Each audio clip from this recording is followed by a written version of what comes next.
नमस्कार साथियों, मैं सुशील कुमार, एडवोकेट कम लीगल एडवाइजर एचआरपीसी, आप सभी का स्वागत करता हूं अपने इस वेबिनार में।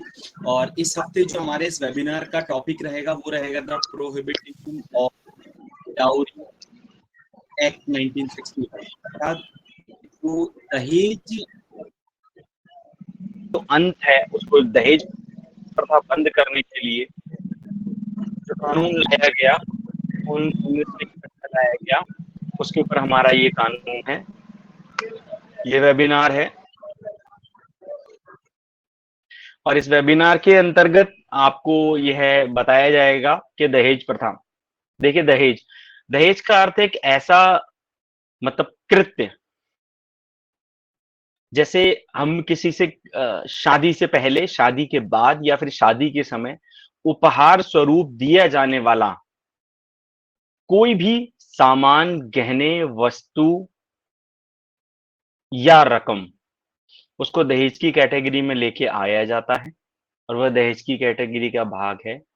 अब दहेज लेना, और उसके साथ ही मैं बताना चाहूंगा साथियों, दहेज लेना और देना, इस एक्ट के अंतर्गत दहेज लेने और देने दोनों को अपराध माना गया है। अर्थात कि कोई भी व्यक्ति किसी भी स्थिति में किसी व्यक्ति से ना तो दहेज प्राप्त कर सकता है और ना ही उसे दहेज दे सकता है। दहेज प्रतिबंधित कानून लाने के पीछे जो हमारी संसद का या सरकार का जो कहें नियत थी, या फिर जो वजह थी, या फिर जो आवश्यकता थी, वो ये थी कि दहेज को लेकर एक हमारे समाज को एक सभ्य समाज बनाने की जरूरत थी, ताकि दहेज प्रथा को खत्म किया जा सके। किसी भी व्यक्ति की, चाहे वो महिला हो चाहे वो पुरुष हो, उनकी शादी को एक सामान्य शादी के रूप में बनाया जाए। सामान्य शादी का अर्थ है कि दहेज ना तो लिया जाए और ना दिया जाए, सिर्फ कल्चर्स को फॉलो किया जाए। इसी के साथ ही इस पे रोक भी लगाने के पीछे ये वजह रही कि देखिए, जिस व्यक्ति के पास, मैं माफी चाहूंगा, अजीत रनपारा जी, आप मुझे सुन पा रहे? जी सर, जी जी। अगर आपको कुछ कहना है तो प्लीज माइक ऑन रखिए, नहीं अदरवाइज आपको माइक ऑफ रखना पड़ेगा। मैंने 2 बार बंद किया है अभी तक जी, थैंक यू। तो दहेज को एक कुरीति, हमारे देश में कुरीति के आधार पर जाना जाता है, क्योंकि वो हमारे, अगर कहें, सभ्य समाज का कभी भी हिस्सा होनी ही नहीं चाहिए थी। और वो एक कुरीति इसलिए है क्योंकि जो व्यक्ति किसी अन्य व्यक्ति को जिसके साथ संबंध जोड़ रहा है, यदि वह सक्षम नहीं है कुछ देने या लेने में, परंतु उसके बावजूद भी विपरीत पक्ष का व्यक्ति यदि उससे उस जेवर की, पैसे की या डिमांड करता है, उसे इसलिए बैन किया गया कि कहीं ऐसा ना हो उसके बोझ के तले वह व्यक्ति दब जाए, ऐसा ना हो कि वह किसी अनहोनी का शिकार हो जाए। और कई बार तो ऐसा भी देखा गया कि साथियों, व्यक्तियों ने बारात वापस लेके चले गए, भाई हमें तो दहेज में इतना चाहिए, हम ये नहीं करेंगे, हम वो नहीं करेंगे। तो इन सब चीजों को देखते हुए जो दहेज प्रतिबंधित कानून 1961 में जो जून के महीने में लागू किया गया, उसको लेके आया गया। और इसके पीछे जो उद्देश्य था, मैंने आपको बताया कि हमारे देश में एक कुरीति थी दहेज प्रथा, इसको खत्म करा जाए। कैसे खत्म किया जाए? ताकि प्रत्येक नागरिक अपने बच्चों की शादी या विवाह जो संपन्न कर सकता है, वह अच्छे प्रकार से कर सके और किसी बोझ के प्रति ना दबा रह जाए। इसी के साथ ही साथियों, दहेज के अगर हम दहेज के कानून को पढ़ें और लालच को छोड़ दें, तो ये समझ लो, इसका अर्थ ये होगा कि हम ट्रेन को एक पटरी पे चलाने की कोशिश कर रहे हैं। नहीं, जिस तरह से ट्रेन को चलाने के लिए 2 पटरियों की आवश्यकता होती है, उसी प्रकार से दहेज के साथ में लालच को भी साथ में ही पढ़ा जाना या उसके ऊपर चर्चा किया जाना अनिवार्य है। चलिए, किसी ने कुछ मांग लिया, किसी ने दिया नहीं दिया, किसी ने कुछ मांगा नहीं मांगा, परंतु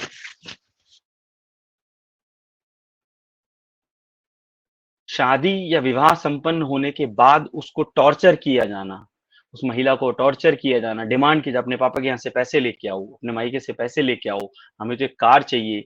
या फिर ऐसा नहीं है कि हमें चाहिए, कई लोग, कई समाज में ये भी देखा गया कि हमारा बेटा तो सरकारी नौकरी पर है और हमारे जो जेठ के लड़की की सरकारी नौकरी लगी है, उसकी जो शादी हो रही है उसके अंदर तो इतना नगद मिला, इतनी गाड़ी मिली। इसको भी दहेज के कानून के तहत ही अपराध माना जाता है, क्योंकि यह भी डाउरी डिमांड या दहेज की मांग करने के खिलाफ है, या उसके मांग करने के तहत ही इसको जाना जाता है कि आप किसी को ताने दे रहे हो कि भाई वो तो वो लेके आई है तो तुम ये क्यों नहीं लेके आई। देखिए, जरूरी नहीं है ना उनके परिवार वाले कितने सक्षम हैं, आपके हैं या नहीं है। और दहेज, मैं तो ये कहूंगा जी, दहेज ना तो कोई लेने से अमीर हो जाता, ना तो कोई देने से गरीब हो जाता। लेकिन अब ये कहेंगे कि जब कोई देने से गरीब ही नहीं होता तो फिर क्यों ना लिया जाए। इसके भी अलग अलग व्यक्ति हैं, अलग अलग विचार हैं सभी लोगों के, कि मेरा मानना ये है, हमारे सरकार का मानना ये है कि दहेज को देना और लेना दोनों ही स्थिति में अपराध माना गया है। अब आईपीसी का एक सेक्शन है जिसे हम डाउरी डेथ के नाम से जानते हैं, उसका जो कहना है,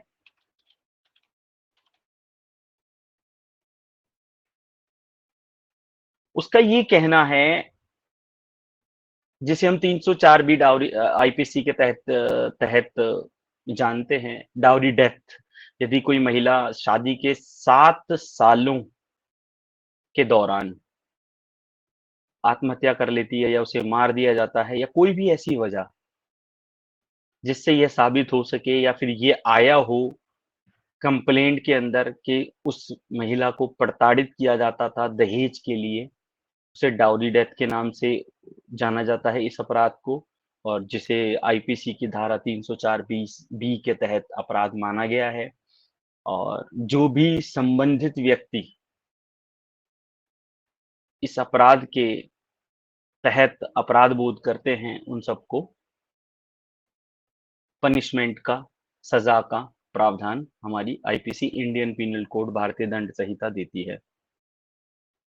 तो इसी के साथ ही साथियों, इसमें कितनी सजा है, कैसे सजा मिलती है, कौन कौन से सेक्शंस हैं, इसके बारे में हम अपने अगले वेबिनार में अर्थात कल चर्चा करेंगे। आज के लिए हम इसको यहीं पे समाप्त करते हैं, स्टॉप करते हैं और अपने क्वेश्चन आंसर्स के शेड्यूल को स्टार्ट करते हैं, ताकि हम उन सवालों को भी सुन सकें और उन परेशानियों को भी समाप्त कर सकें जो हमारे साथियों के साथ रूबरू दिन प्रतिदिन होती हैं। तो प्लीज आप अपने सवाल बताएं।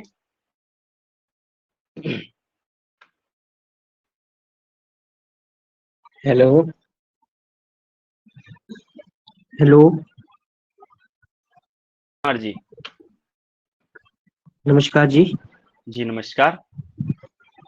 सर जी, जैसे अभी आपने बोला दहेज लेना और दहेज देना, क्या बेटी को घर बसाने के लिए जो भी रजामंदी से पुरानी परंपरा के अनुसार सामान जो दिया जाता है वो दहेज होता है? हाँ, देखिए, ये और कुछ सवाल है आपका या इसी के ऊपर आंसर देना है अभी? सवाल तो इसके बाद होगा और भी, क्या ये दहेज है? हाँ, मैं इसी में यही तो पूछ रहा हूँ। अगर इसी के ऊपर जवाब देना तो मैं पहले इसका जवाब देता हूँ। देखिए, दहेज और गिफ्ट में क्या फर्क है? हाँ जी। अब मैं आपको बताता हूँ। एक व्यक्ति ने ये कहा, सपोज करो एक लड़का है, उसके परिवार वालों ने या फिर लड़के ने ये कहा कि भाई मुझे 2 लाख रुपए नगद चाहिए, तब मैं आपकी बेटी से शादी करूंगा। ये तो हो गई दहेज की डिमांड। ओके। अब लड़की वाले ने 2 लाख रुपए उसको दे दिए और शादी कर दी, ये हो गई पूर्ति। ठीक। ये दहेज लेना और दोनों काउंट हो गए, देना देना। तो जिसने 2 लाख रुपए मांगे वो भी इस जुर्म का कारित किया, उसने भी इस जुर्म को किया, और जिसने 2 लाख रुपए दिए उसने भी जुर्म किया। ओके। अब एक व्यक्ति अगर अपनी बेटी की शादी करता है और उसके अंदर वो अपनी मर्जी से कुछ भी दे दे, हाँ जी, उसे गिफ्ट कहा जाएगा, उसे कभी भी दहेज नहीं कहा जाएगा। चलो बिल्कुल राइट। ठीक है ना, उसे दान ये कहा जाएगा। लेकिन जो अपनी मर्जी से देने के बाद लड़की आती है, 1-2 महीने बाद नए घर में जाएगी, कोई ना कोई बात हो भी जाती है, लेकिन उसके बाद वो तुरंत दहेज का ही केस डाल देती है, तो उसमें क्या होता है फिर? देखिए, दहेज का यदि कोई कंप्लेंट दहेज के केस की या फिर कहीं भी की जाती है, तो उसके लिए हमारा कानून सक्षम है। हमारे जजेस, पुलिस अथॉरिटी, वुमेन सेल, ये सब सक्षम है। वो उन कंप्लेंट्स को रीड करते हैं और उसके ऊपर निर्णय लेते हैं, इन्वेस्टिगेशन करते हैं। आप बिल्कुल सही कह रहे हैं, और हम इस चीज को फॉलो भी करते हैं और मानते भी हैं कि सत्य है इस बात के लिए। लेकिन बिल्कुल। कई कंडीशन में मैं देखो आपको वो बता रहा हूँ जो बीती हुई है। मैं समझ सकता हूं आप मुझसे ऐसा क्यों कह रहे हैं, बीती हुई हाँ बात जी, है, आप इसीलिए कह रहे हैं। आप अपनी बात को जारी रखें। हाँ जी। और इसी कंडीशन में किससे आज तक कभी कोई डिमांड की नहीं गई, कुछ भी नहीं बोला गया, यहाँ तक कि घर के ब- बुजुर्ग भी ये बोलते थे कोई बात नहीं, अगर हमारी बेटी भी कल को अगर ऐसे घर में जाएगी, उससे भी अगर कोई गलती होगी तो उसको हम ऐसा थोड़ी बोलेंगे। उसके बावजूद भी लड़की अगर एडजस्ट नहीं होती है, बोलती है कि मेरे को यहाँ नहीं रहना है, आए दिन कोई ना कोई बात पे घर में लड़ाई झगड़े करते करते इस स्थिति में आ जाते हैं कि लड़का ही अपने आप को मतलब डिप्रेशन में ले जाता है।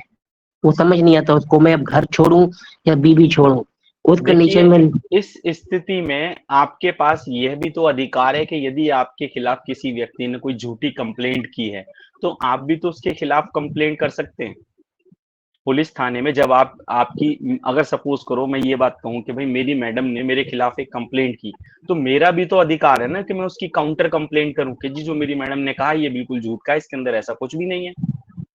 ये तो इनकी नीयत है कि हम लोगों को फंसाने की नीयत से, क्योंकि जो कानून है वो महिलाओं के पक्ष में है, उसका इस्तेमाल करते हैं ये, जिसलिए हमें प्रताड़ित कर रहे हैं। तो ये आपका भी तो अधिकार है। लेकिन अधिकार तो है, उस कोई अधिकार के आधार पे हमने किया भी ऐसा जैसा आपने बताया, यहाँ तक कि हमारे पिताजी के उस पे जब ऐसा हुआ, पुलिस घर पर आई, जैसे होता है जो नाम दिए जाते हैं अरेस्ट करने के लिए जब आते हैं, तो पिताजी ने बोला उनको, बकायदा जो एसएचओ आया उनका, उनके वो जो मार्कर होता है, बिला होता है, उन्होंने बोला आप पहले मेरे को ये बताओ, इंस्पेक्टर हो बहुत अच्छा है, किस थाने से हो मुझे ये बता दो, आप हमारे ऊपर जो केस कर रहे हो बिल्कुल हमें दिक्कत नहीं है, आप हमें ले जाओ, लेकिन आप ये बताओ किस थाने से आए हो। तो उन्होंने बोला ठीक है आप अपना नाम बता दो, ये बता दो। और मैंने सिर्फ, जैसे आपने मेरे खिलाफ हमारे अरेस्ट करने आए हैं, ऐसे मैं भी एक एप्लीकेशन लगाऊंगा। इस थानेदार ने बिना हमारे से पूछताछ किए और डायरेक्ट ही हमारे को अरेस्ट करने के लिए आ गए, ये ऐसा कौन सा कानून है? बिल्कुल कानून है, तभी तो वो आपको अरेस्ट करने आया। पुलिस वाले के पास जब पावर थी तभी तो वो आपको अरेस्ट करने आया। अगर नहीं, पावर नहीं उसके होती तो वो आपको अरेस्ट करने नहीं आ सकता था। सुनिए, उसके आपका हाँ जी, ये आपका अधिकार था। उस व्यक्ति से आप ये पूछते कि आप किस जुर्म में मुझे अरेस्ट करने आए हैं। आपके यही पास पूछा, पावर कहाँ से आई? ठीक ये है ना? पूछा पिताजी ने। हाँ, तब उन्होंने बोला कि ऐसा है, आपके खिलाफ हमारे पास वारंट है, ये है वो है, तो तो फिर पिताजी तो ने बोला बिल्कुल कोई सही कहा। बात नहीं। जब बहुत उनके पास पिताजी, वारंट है तो उन्होंने बिल्कुल सही कहा।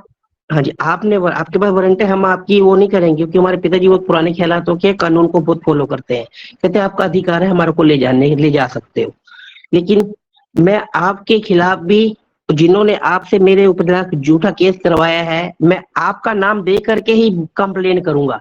तो वो थानेदार कहना लाला जी मेरे को माफ करो, आप मेरा नाम दे करके कंप्लेन क्यों करोगे? जबकि वही बात हुई लास्ट तक, भाई जी केस में भी यही ऐसा हुआ। तो आज तक केस तो खत्म हो गया, यानी 20 साल केस चला,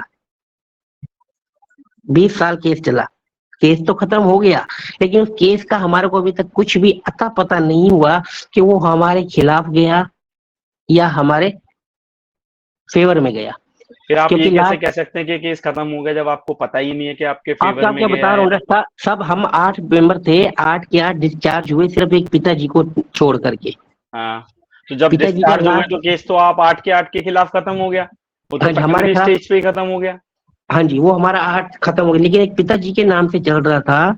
तो पिताजी के नाम से जो चल रहा था, उस पिताजी की तो डेथ हो गई, अब हो गए 4 साल हो गए, लेकिन उसकी ना कोई हमारे पास उस कोई नोटिस आया कि आप तारीख पर इनको भेजो, क्योंकि पिताजी जा आपको ही नहीं क्यों सकते आएगा थे। नोटिस? नोटिस तो आपके पिताजी को आना चाहिए था। नहीं किसी आया, ने नहीं आया सुनिए पिताजी को। श्रीमान, हाँ सुनिए जी। सुनिए, जब आपके पिताजी एक्सपायर हो गए ना, तो पुलिस नहीं ने आई नहीं, थिंक, उसके सर जी हम जब डिस्चार्ज हो गए ना, हमारे पिताजी के लिए भी कोई डेट के लिए कोई नोटिस नहीं दिया उन्होंने दोबारा, तब थे जीवित वो। अब लेकिन मैं क्या, हमें को, अब आप मुझसे क्या सलाह चाहते हैं? मैं आपसे ये चाहता हूँ, क्या उस केस के लिए क्या हम उनसे कुछ डिमांड कर सकते हैं? बिल्कुल कर सकते हैं। यदि एक व्यक्ति ने आपके खिलाफ एक झूठा केस फाइल किया है, तो आप एक सिविल में सूट फाइल करें डिफेमेशन का, कि भाई मेरे खिलाफ, और उससे हर्जाना मांगे।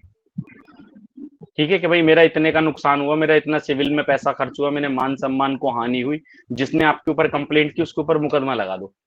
लेकिन अब उसमें तो और आप केस तो पिताजी के नाम से और स्टेट और अदर पार्टी थी, वो दोनों ही नहीं है इस टाइम पर, फिर केस हम फाइल कर सकते हैं क्या? कंप्लेनेंट के खिलाफ कौन करेगा? नहीं। डिस्चार्ज तो आप भी हुए थे ना, हाँ जी, हाँ जी, हाँ जी। तो फिर तो केस तो तुम्हारे खिलाफ भी बना था, जिसमें हाँ आप जी, हाँ जी। डिस्चार्ज हो गए, तो आप भी तो कर सकते थे। ठीक ठीक, क्योंकि देखो मैं वही पूछना चाह रहा हूँ आपसे, मेरे आप क्वेश्चन कर यही थे। सकते थे, कर सकते हाँ हैं। अभी। ठीक है, हाँ जी, हाँ जी। थैंक यू जी। धन्यवाद महेंद्र जी। जी साथियों, किसी और का कोई सवाल please? Hello sir. Hello Ishtiaq ji, बताएं। बढ़िया सर। भैया सर कुछ पूछता है, बोलो ना। और बताइए सर। नहीं देखिए जी, यहाँ पे हाल चाल पूछने के लिए नहीं है, आप अपनी प्लीज परेशानी बताएं, उसके ऊपर हम डिस्कस करेंगे। इससे बोलिए। हेलो। जी बताएं। कहाँ जाइए तुम, बात तुम्हारा है, तुम बोलो ना, जो बोलना है बोल लो। हेलो। हाँ जी इश्तियाक जी, बताइए। बस सर, दिनकर जी ने कहा मीटिंग ज्वाइन करवाते हैं आपको, साथ में बैठ के हम लोग। हाँ बिल्कुल, उन्होंने अगर कहा है तो आप मीटिंग ज्वाइन करो, और देखो मीटिंग में हम किस तरह की सलाह देते हैं, किस किस तरह के प्रश्न यहाँ पे उठाए जाते हैं, और आपको क्या बेनिफिट होगा, ये सब मीटिंग ज्वाइन करके आपको पता लगेगा, और बताएंगे श्रीमान आपको कि यहाँ पे किस जी किस तरीके से डिस्कशन किया जाता है, और किस जी किस परेशानी का हम यहाँ सॉल्यूशन निकाल सकते हैं। ठीक है जी जी, हाँ बहुत मार्गदर्शन करते हैं हम लोगों का। जी, धन्यवाद। जी साथियों, प्लीज किसी और का कोई सवाल?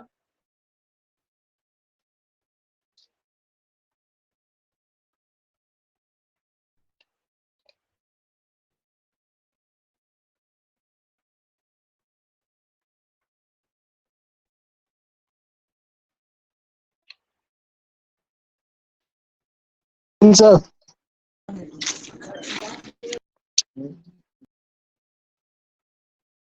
जी बताएं। हेलो। जी अभी आपके इसमें जो भी आप ऐड में दे रहे हैं कि 31 तारीख तक ये डेट है, ये किस रिगार्डिंग है? मतलब कोई चार्ज नहीं है, इसको क्या मानेंगे? श्रीमान, इसके बारे में आपको ना नेशनल कोऑर्डिनेटर से बात करनी होगी, वो इस प्लेटफॉर्म पे मैं नहीं बता पाऊंगा, क्योंकि वो मैसेज मैं नहीं भेजता। ओके ओके ओके, ठीक जो ठीक। हमारी एचआरपीसी की नेशनल कोऑर्डिनेटर हैं, वो मैडम अच्छा बताएंगी अच्छा। आपको, उनसे पूछिए। Okay okay, thank you. जी साथियों, प्लीज अपने सवाल रखें। रमेश सर जी नमस्ते, मैं रमेश बोल रहा हूँ। जी, रमेश जी बताएं। नमस्कार। हम कुछ पूछना चाहते हैं सर, क्या पूछ सकते हैं? गलत या सही उसके लिए क्षमा मांगते हुए। हाँ बताएं बताएं। हमें सापुद्दीन कुरैशी कानपुर से, हाँ जानता हूँ। वो हमें ये बोले थे मैडम जी हमें मीटिंग लेने से रोकते हैं। नहीं, ऐसा नहीं हो सकता। ऐसा हो सकता? हमारे लगे कल ही फोन किया तो उसने ऐसा नहीं हो सकता। 7:30 और अगर, में और कॉल किया। देखिए रमेश सोनकर जी, अगर आपसे मैं, अगर कोई ऐसी अफवाह फैलाता है या फिर अगर ऐसा कुछ है, तो आपको डायरेक्ट मैडम से फोन करके पूछ लेना चाहिए कि क्या सुनकर, वही क्या तो। आपको सैफुद्दीन साहब ने ऐसा बोला। जी।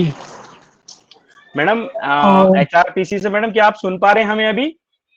सर जी मैं सुन रही हूँ, ऐसी कोई बात नहीं हुई है नहीं देखिए, आप देखो बिल्कुल प्लेटफॉर्म पे मैडम उनकी। ने कह दिया, कुछ भी नहीं है हाँ, ऐसा। ये रमेश शंकर जी पता नहीं नहीं नहीं, क्यों वो फैला रहे बोले देखिए हैं, मैडम, हमारे ऊपर। बार बार ये ऐसी बातें कर हाँ रहे हैं। This is not done.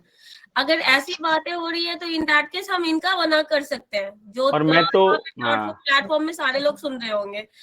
देखिए सोनकर साहब, हाँ एक मिनट मैडम, सोनकर साहब, जी मैं आपसे रिक्वेस्ट ये करूंगा जी कि और अपने सभी साथियों से रिक्वेस्ट करना चाहूंगा कि कृपया अफवाहों पे ध्यान ना दें। यदि किसी से आपको कोई प्रॉब्लम हो रही है, कोई परेशानी है, तो आप डायरेक्ट उनसे कोऑर्डिनेट करें, उनसे पूछें कि क्या ऐसा है, और अगर ऐसा है तो आपने ऐसा क्यों किया। तो क्या रमेश जी आप हमारे मेंबर नहीं है? है सर, तभी तो तो हम जब आपसे आप डायरेक्टली member पूछे। नहीं, जब आप मेंबर हैं तो फिर आपको कौन रोक सकता है मीटिंग लेने से, बताइए। और आपके पास लेकिन मीटिंग का अन्यथा, लिंक है, उनके हाँ पास भी नहीं, मीटिंग हाँ, का लिंक है। और अन्यथा एक इसके मिनट साथ मैं आपको ये एक मिनट कहना चाहूंगा कि यदि आप कुछ प्रॉब्लम क्रिएट करते हैं, जैसे अभद्र भाषा का प्रयोग करते हैं या कोई और परेशानी करते हैं, तब तो मैं समझ सकता हूं कि आपको मना किया जा सकता है, लेकिन वो भी हमारी ऑर्गेनाइजेशन करेगी। कोई इंडिविजुअल इंसान आपको मना नहीं कर सकता, कोई और मेंबर के पास कोई अधिकार नहीं है कि वो आपको मना करे। ठीक है, तो इस रिगार्डिंग अगर आपको मना किया जाएगा या कुछ किया जाएगा तो वो हमारी जो कमेटी है, जो हमारी ऑर्गेनाइजेशन है, वो एक लेटर इशू करेगी और तब आपको राइटिंग में मना किया जाएगा। अगर आपकी तरफ से कोई रूल फॉलो ना किया जाए या फिर कोई ब्रीच किया जाए या फिर उन नियमों का उल्लंघन किया जाए जो कि आप लोगों को नहीं करने चाहिए। सर वन मोर थिंग, जिस सैफुद्दीन कुरैशी की ये बात कर रहे हैं ना, तो उनको मैंने बहुत अच्छे से समझाया है, सजेस्ट किया है। एक्चुअली उनके ऊपर पॉक्सो का केस है, जो कि आपसे उन्होंने मीटिंग में ही बात करी थी। तो हाँ, इन दैट केस हम उनको एज अ मेंबर नहीं रख सकते, बट क्योंकि उनके पास भी मीटिंग का लिंक है, वो मीटिंग ज्वाइन कर सकते हैं, वो हमारे मेंबर हैं, वो मीटिंग ज्वाइन करके आइडिया ले सकते हैं, आपसे बातें कर सकते हैं, पूछ सकते हैं, इसके लिए मना नहीं है। बिल्कुल बट बिल्कुल, क्योंकि उनके ऊपर केस चल रहा है जो कि क्रिमिनल आता है, सिविल में नहीं आता है। हाँ तो बिल्कुल, पॉक्सो क्रिमिनल केस है। जी, तो इसलिए मैंने उनको समझाया भी है कि क्या बात है। बट फिर यहाँ प्लेटफॉर्म में आकर ये रमेश जी ऐसी बातें अभी 2 बार कर चुके हैं, तो इन दैट केस अगर मुझे लगा तो मैं इनको यहाँ पे आगे से रद्द कर सकती हूँ।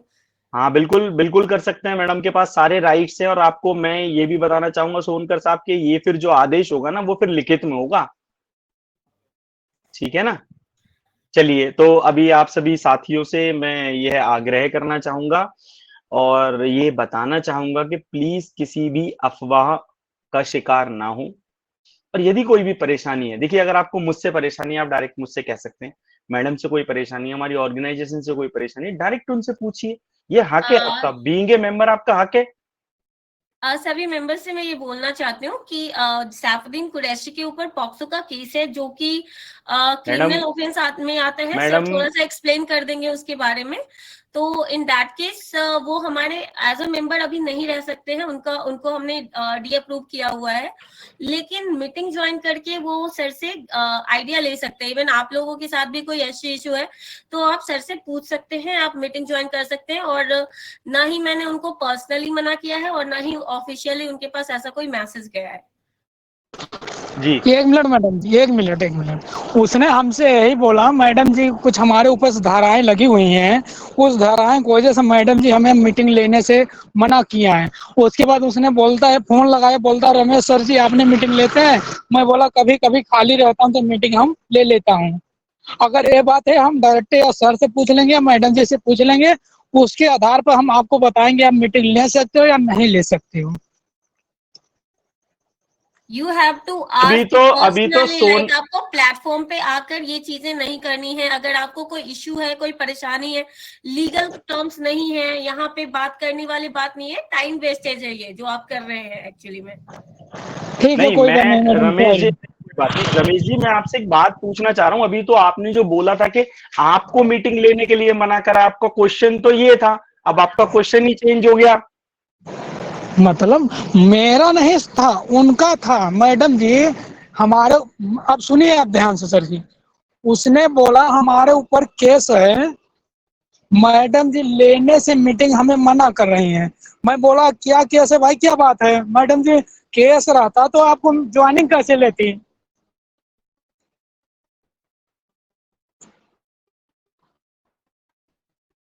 आपकी आवाज नहीं आ रही सर जी। आ रही है, आएगी, वो माइक बंद हो गया था। देखिए थोड़ा सा मिसकम्युनिकेशन हुआ। अगर जी किसी को ऐसा लगा या किसी को ऐसा कहा गया या कोई रीजन था, तो उसके बारे में मैं आप सभी से यही कहना चाहूंगा कि देखिए आप प्लीज तथ्यों तक जाएं।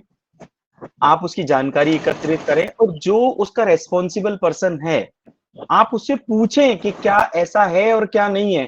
क्योंकि देखो अगर मैं इस प्लेटफॉर्म की बात करूं, हमारे इतने सारे मेंबर्स हैं और ये जो मीटिंग है ये यूट्यूब पे लाइव जाती है। आप सोचने वाली बात है कि आने वाले टाइम पे अगर इस मीटिंग को 5 लाख लोग देखेंगे तो वो क्या सोचेंगे बताओ। और सोनकर साहब का तो नाम लिखा हुआ आएगा वहां पे कि जी सोनकर साहब ने सवाल किया, और मेरी तो शक्ल, मेरा फेस भी आएगा, क्या श्रीमान जी ने ये कहा। जी जी जी चलो खैर कोई बात नहीं, सब गलतियां होती रहती हैं, आगे से हम नहीं होगी, मैं उम्मीद करता हूँ।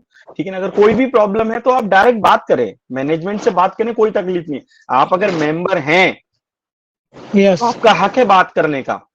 और यदि आप कोई भी रूल या फिर लॉ ब्रीच करते हैं जो हमारी मेंबरशिप का है या हमारी रूल बुक का है, हमारी ऑर्गेनाइजेशन रूल का है, आपको अगर उसे ब्रीच करते हैं तो हटाया जाना या आपको कंटिन्यू करना ये हमारी मैनेजमेंट का अधिकार है। और उस अधिकार अगर उसका वायलेशन हुआ है तो उसके लिए सारे रिजर्व जो अधिकार है वो हमारी मेंबर्स, हमारी जो ऑर्गेनाइजेशन है उनके हैं। और यदि कई बार ऐसा भी हो जाता है किसी से भी गलती हो सकती है, तो मैं चाहूंगा कि अगर आपके लिए कोई लेटर इशू किया गया है या कुछ कहा गया है तो प्लीज उस पर चिंतन करें, विचार करें और मैनेजमेंट के साथ बैठ के बात करें। ठीक है, यस सर। चलिए अभी हम इस टॉपिक को यहीं पे स्टॉप करते हैं, किसी और का सवाल लेते हैं प्लीज। जी साथियों बताएं किसी और का कोई सवाल हो तो। नमस्ते सर। जी नमस्कार मोहित जी। सर एक बात पूछना चाहते हैं सर। दो पूछिए। सर ये बता रहे जैसे किसी की शादी को 8 साल हो गए हैं, 8 साल बाद भी दहेज एक्ट लग सकता है? नहीं लग सकता। अच्छा, जैसे लड़ाई झगड़ा हो जाता है तो जैसे कहा था पत्नी के श्रीमान सुनो, मैं गलत बोल गया आपसे। हाँ। दहेज एक्ट तो लग सकता है लेकिन डाउरी डेथ नहीं लग सकती, दहेज हत्या नहीं लग सकती। अच्छा, मतलब 304 बी नहीं लग सकती आईपीसी की। दहेज तो आप किसी भी स्टेज पे लगा सकते हो, 20 साल बाद भी लगा दो जी मेरे से दहेज मांग रहे। मतलब लड़ाई झगड़ा में दहेज को एक मुकदमा लग सकता है? देखो मैं ये नहीं कहूंगा जी लड़ाई झगड़े में दहेज का मुकदमा लग सकता है। अगर कंप्लेंट में कंटेंट्स हैं दहेज की मांग के तो वो मुकदमा लग सकता है। ठीक है, समझे आप इसका मतलब। जो शिकायत पत्र कंप्लेनेंट या शिकायतकर्ता के द्वारा दिया गया है, यदि उसके अंदर लिखा हुआ है दहेज के बारे में तो आपके ऊपर सेक्शंस लग सकते हैं। जैसे समझे श्रीमान? हाँ, जैसे दहेज का कोई मैटर ही ना हो तो दहेज को मुकदमा लग सकता है। इसके लिए आप समझ लड़ाई झगड़ा की बात में दहेज मुकदमा लग सकता है। मैं रोज मीटिंग लेता हूँ, आप सभी को रोज ये सब बातें बताता हूँ, आप शायद ध्यान से सुनते नहीं है मेरी बात को। देखिए जब कंप्लेनेंट कंप्लेंट करता है तो ये उसका अधिकार है कि वो कंप्लेंट कर सकता है। अब वो कंप्लेंट में क्या लिखा है क्या नहीं लिखा है, क्या सच है क्या झूठ है, ये काम है पुलिस का इन्वेस्टिगेट करने का। ठीक है, तो यदि कंप्लेंट में ऐसा लिखा गया है तो उसे देखा जाएगा, बिल्कुल लिखा जाएगा, कंप्लेंट तो लिखी जा सकती है। अब झूठी सच्ची कंप्लेंट है ये पुलिस और मजिस्ट्रेट या फिर हमारे जज साहब डिसाइड करेंगे कि क्या वो कंप्लेंट झूठी है या क्या सच्ची है। समझे आप मेरा लॉजिक? हाँ सर समझ रहे। तो कानून ये है कि जब भी कोई व्यक्ति कंप्लेंट करता है तो उसका अधिकार है कंप्लेंट करना, आप उसको रोक नहीं सकते। अब सच्चा झूठा ही है तो पुलिस देखेगी या फिर हमारे जजेस देखेंगे। ठीक है, अच्छा ठीक है सर, धन्यवाद। जी साथियों प्लीज किसी और का कोई सवाल। 7 साल बाद सर मतलब हत्या का केस नहीं हो सकता, दहेज का हो सकता है? हाँ, दहेज हत्या नहीं हो सकती। दहेज हत्या नहीं हो सकती मतलब दहेज हत्या नहीं लग सकती। Okay okay. इसके पीछे जो लॉ है या फिर जो जजेस का माइंड है या फिर जो जुडिशरी सोचती है वो ये सोचती है कि यदि किसी व्यक्ति से या किसी महिला से 7 सालों से दहेज मांगा जा रहा है तो वो रहेगी क्यों उसके साथ। ओके, वो तो पहले ही कंप्लेंट करे। ठीक है ना। तो सर इसमें ऐसा भी तो देखो, हम अपनी तरफ से नहीं हम कह सकते कि हम लड़के वाले हैं, हम अपनी तरफ से बचाव का सोच रहे हैं। तो कई बार ऐसा भी होता है कोई लड़की बेचारी मजबूरी में ही सहन कर रही होती है, उसका क्या होगा फिर? तो वो उसकी गलती है फिर। कानून, एक बात बताओ, जुर्म को जितना करना गुनाह है उतना सहना भी तो गुनाह है। देखो इस मामले में क्या फिर वो केस हो सकता है उसके, मान लो बिल्कुल नहीं हो सकता, बिल्कुल मौके पे ही मान लो माना गया हो, देखा गया हो, या गवाही में भी कहा गया हो कि हाँ इनकी वजह गवाही तो से हुआ। बात की बात है, जब मैंने आपको कहा केस ही नहीं हो सकता, गवाही कैसे हो जाएगी? अच्छा, जब केस ही नहीं होगा, गवाही बहुत बड़ी बात होगी ना, फिर तो गवाही होगी नहीं। ओके ओके, समझ गए आप मेरी बात? ठीक ठीक ठीक। चलिए, ये लॉ बनाया गया है ताकि कोई भी किसी भी स्टेज पे किसी लड़के को या उसके परिवार वालों को फालतू में दहेज हत्या के केस में ना लगा दे, इसलिए ये कानून बनाए जाते हैं। ज्यादातर तो होता है, ये झूठा ही होता है वैसे तो। देखिए, मैं इस बारे में कुछ नहीं कह सकता। नहीं, आप नहीं कह रहे। सच और झूठ हाँ ये जी, तय करना न्यायाधीश महोदय का काम है, जज हाँ जी, साहब हाँ का जी। काम है, जुडिशरी का काम है। ठीक है, ठीक ठीक ठीक, ओके। धन्यवाद जी। साथियों, किसी और का कोई सवाल? वैसे तो हमारे जो टाइम है वो खत्म हो चुका है, लेकिन अगर आपका कोई सवाल है तो प्लीज हम एक सवाल और सुन सकते हैं।